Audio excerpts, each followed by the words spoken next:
సూర్యాపేట జిల్లాలో ఇటీవలి కాలంలో జరిగిన అభివృద్ధి కార్యక్రమాలు, ముఖ్యమైన సంఘటనలు, రాజకీయ అంశాలు, ప్రధాన సమావేశాల గురించి జిల్లా ఆకాశవాణి ప్రతినిధి మంజుల చక్కిలం అందిస్తున్న జిల్లా సమగ్ర సమాచారం తెలుసుకుందాం. సూర్యాపేట జిల్లా నూతన కలెక్టర్గా తేజస్ నందలాల్ పవార్, నూతన పోలీసు సూపరింటెండెంట్గా సన్ప్రీత్ సింగ్ బాధ్యతలు స్వీకరించారు. జిల్లా ప్రజాపరిషత్తు పాలకవర్గ పదవీకాలం ముగియడంతో జిల్లా పరిషత్తు ప్రత్యేక అధికారిగా కూడా కలెక్టర్ బాధ్యతలు చేపట్టారు.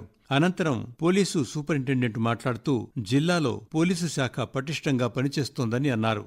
జిల్లాలో నేరాల తీరుతెన్నులు, సమస్యలపై ఎక్కువగా దృష్టి పెట్టి వాటి నివారణకు కృషి చేస్తామని తెలిపారు.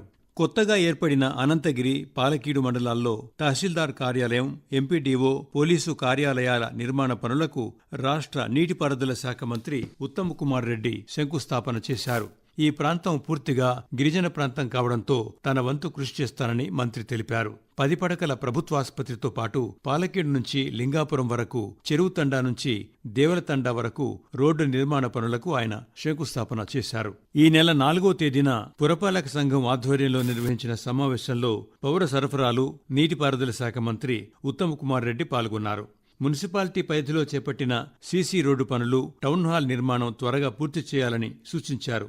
ఎక్కడా రాజీ పడకుండా నాణ్యతా ప్రమాణాలతో పనులు చేపట్టాలని అధికారులను ఆదేశించారు. జిల్లాలోని మేళ్ల చెరువు, చింతపల్లి మండలాల్లో రైతులు ఏరువాక పౌర్ణమి పండుగను ఘనంగా జరుపుకున్నారు. వానాకాలం ప్రారంభమైన నేపథ్యంలో రైతులు భూమి పనులను ప్రారంభించే ముందు ఎడ్లకు, వ్యవసాయ సామగ్రికి పూజా కార్యక్రమాలను నిర్వహించారు. ఉద్యానవన శాఖ ఆధ్వర్యంలో ఆయిల్ పామ్ తోటలకు కేంద్ర రాష్ట్ర ప్రభుత్వాలు ప్రోత్సాహకాలు అందిస్తున్న నేపథ్యంలో ఈ సంవత్సరం 2500 ఎకరాల్లో ఆయిల్ పామ్ సాగయ్యే లక్ష్యంగా అధికారులు పనిచేస్తున్నారు. ఉద్యానవన రైతులకు ఆదర్శ రైతులతో పంట సాగుపై అవగాహన కల్పిస్తున్నారు. ఇందుకోసం జిల్లాలో ఇప్పటికే 2300 ఎకరాలను అధికారులు గుర్తించినట్లు తెలియజేశారు.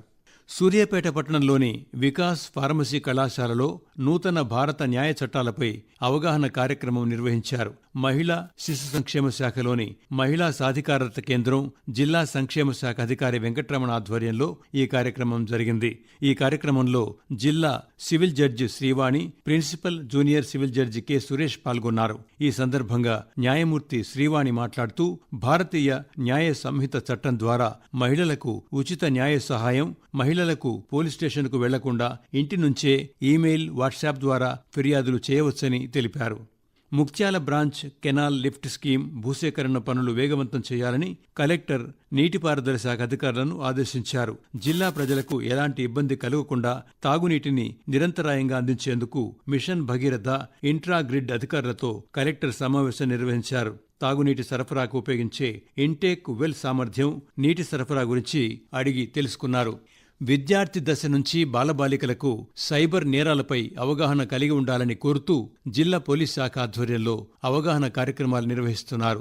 ఈ సందర్భంగా ఆత్మకూరు ఎస్ మండల కేంద్రంలోని కేజీబీవీ బాలికల హాస్టల్లో సైబర్ నేరాలపై అవగాహన కల్పించారు. సైబర్ నేరాల బారిన పడిన బాధితులు సహాయం కోసం 1930 లేదా 100 నెంబర్లకు ఫోన్ చేయాలని సూచించారు.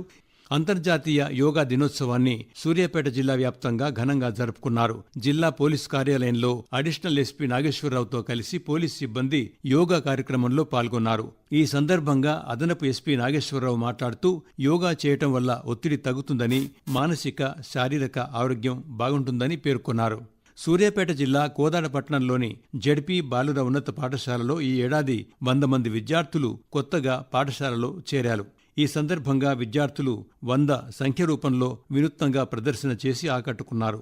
ప్రభుత్వ పాఠశాలల్లో విద్యార్థుల నమోదు సంఖ్య తగ్గిపోతున్న నేపథ్యంలో కొత్త అడ్మిషన్లు గణనీయంగా పెరగడానికి ఉపాధ్యాయులు చేసిన కృషిని పలువురు అభినందించారు. ప్రస్తుతం విద్యార్థుల సంఖ్య సుమారు 600 దాకా ఉంది.